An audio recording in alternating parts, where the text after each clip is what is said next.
O debate sobre as divergências na interpretação da lei na entrevista do dia com Maria Lídia Flandoli. Entrevista o professor de Direito Constitucional da PUC de São Paulo, Pedro Estevam Serrano. Obrigada, professor, por estar conosco. E eu quero começar exatamente com essa decisão pela maioria lá no Supremo Tribunal Federal, que réus no Supremo não podem ocupar presidência da Câmara ou do Senado, exatamente porque esses cargos estão na linha sucessória da presidência da República. O ministro Dias Toffoli pediu vista, foi suspenso o julgamento, mas nós temos aí uma maioria que já votou a favor dessa decisão. Como é que o senhor analisa?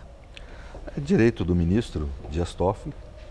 Não é uma vista inútil, como algumas pessoas podem pensar, porque até o fim da sessão, qualquer um desses 6 votantes podem mudar de opinião, tranquilamente, até o fim da sessão, qualquer ministro pode.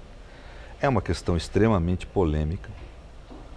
Creio que é uma decisão do Supremo adotada num dado momento emocional que a sociedade está passando.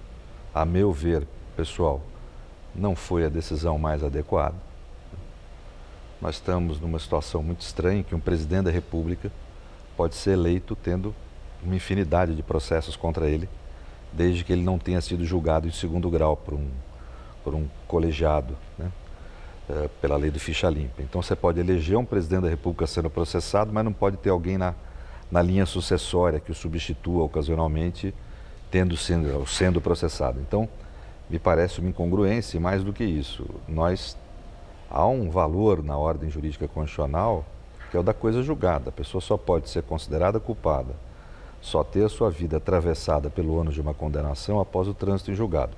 A lei do ficha limpa já fez uma flexibilização nesse sentido em relação à possibilidade de candidaturas, estabelecendo que a pessoa tem que ter sido condenada numa decisão mesmo que não definitiva, mas num colegiado.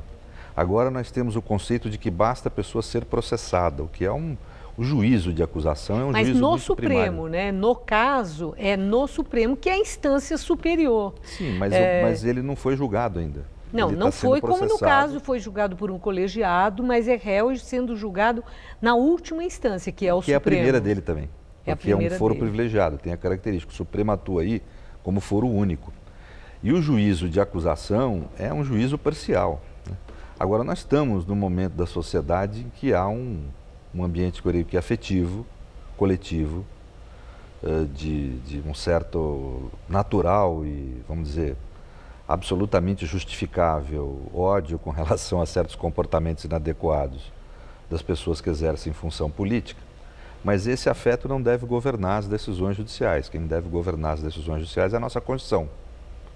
E é o que tem faltado no Brasil ultimamente, a meu ver. Mas essa decisão de hoje, de alguma forma, fere algum preceito constitucional? Creio que sim. Nós estamos impedindo uma pessoa de exercer uma função pública sem sequer ela ter sido condenada ainda. Isso é muito grave, é uma violência cometida contra os direitos da pessoa. Ser acusado, qualquer um de nós pode, né? Nós estamos atribuindo ao órgão que acusa, que é uma parte, é um órgão parcial, não é um órgão imparcial, né, um poder imenso no sistema.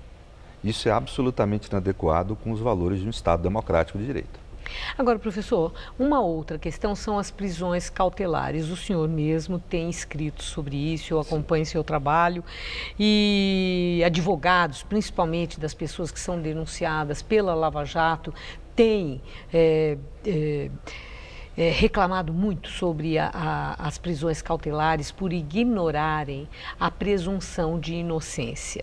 O juiz Sérgio Moro tem um argumento, recentemente ele reiterou, que essas prisões preventivas, elas não significam uma condenação antecipada. E ele diz que esses casos na Lava Jato, onde a regra do jogo é a corrupção, exigem rigor máximo da justiça exatamente para impedir ações de obstrução do trabalho da justiça.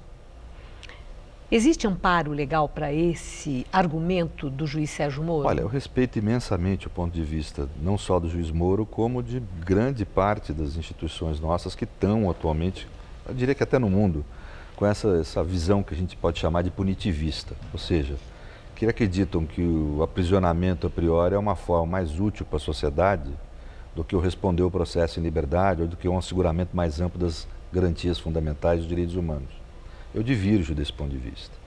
No Brasil, por exemplo, acho que o problema não é nem a questão da Lava Jato, há uma banalização das prisões preventivas. Nós somos o 4º país no mundo em aprisionamento, dependendo da forma de contagem, nós passamos a 3ª, ultrapassamos a Rússia. E temos 40% dessa grande população presa sem direito de defesa, ou seja, presa cautelarmente. E qual que é o efeito de ser condenado? O efeito de ser condenado é perder a liberdade. Então elas já estão sofrendo um efeito próprio da condenação penal antecipadamente, sem ter tido direito de defesa. E não é pouca gente. Eu não fiz ainda, não tenho acesso a dados, mas creio que se não for maior, é uma das maiores populações presas sem direito de defesa no mundo. Quer dizer, ou seja, efetivamente os números mostram que no Brasil há um abuso, há uma banalização da prisão cautelar. E não é um problema do juiz Sérgio Moro. Eu acho natural ele pensar assim, apesar do divergir dele, nesse ambiente jurisprudencial. O problema não é do juiz Sérgio Moro. O problema é de uma jurisprudência que se consolidou no Brasil e que tem se consolidado cada vez mais do que uma jurisprudência, uma cultura de aceitar a violência do Estado. Cada vez mais nós aceitamos a violência do Estado contra as pessoas como algo natural, em todos os ambientes da vida. Uma outra questão que gera polêmica é sobre esse projeto das 10 medidas de combate à corrupção, em que há uma emenda que propõe a tipificação de Caixa 2 como crime. E a interpretação é que parlamentares estão aí usando um mecanismo que os defenda de ações futuras, porque teriam usado eventualmente Caixa 2 nas suas campanhas eleitorais. E, se for tipificado agora nesse projeto, significa que quando eles usaram no passado, não era crime. Quero ouvir do senhor, independente do projeto que está em tramitação, Caixa 2 é tipificado como crime pelo Código Penal ou pelo Código Eleitoral? No direito eleitoral, eles se utilizam de uma tipificação penal meio genérica. Eu, particularmente, como constitucionalista, eu sou da velha guarda do direito constitucional, que desconfia do Estado e que é contra tipificações penais muito genéricas, porque isso dá origem a um poder excessivo de quem aplica a norma. Mas, de qualquer forma, o Código Eleitoral, a legislação eleitoral, traz uma tipificação mais genérica, no qual se enquadra o Caixa 2. Então, ele é crime eleitoral, sim. Sem contar que o Caixa 2, dependendo da situação, pode significar outros crimes, a prática do Caixa 2. Então, punível ele é. Agora, crime fiscal também. O crime fiscal, de lavagem de dinheiro, de branqueamento de capitais, esse tipo de... Ou seja, dependendo da situação, pode caracterizar até corrupção, o Caixa 2. Então, isso tem que ser, quer dizer, na realidade não é o fato de agora se ter uma tipificação mais específica que vai tornar ele crime. Eu sou contra uma boa parte, pelo menos umas 3 ou 4 dessas 10 medidas, que eu acho que fazem retroagir ao medievo o nosso processo penal, mas nesse aspecto eu acho correto, que o Caixa 2 tem uma tipificação específica. Mas isso mais clara. Livra aqueles que usaram anteriormente Caixa 2? Não, o que vai, se ainda não prescrita a conduta, ela pode ser punida pela tipificação anterior. Pela que já existe. Isso.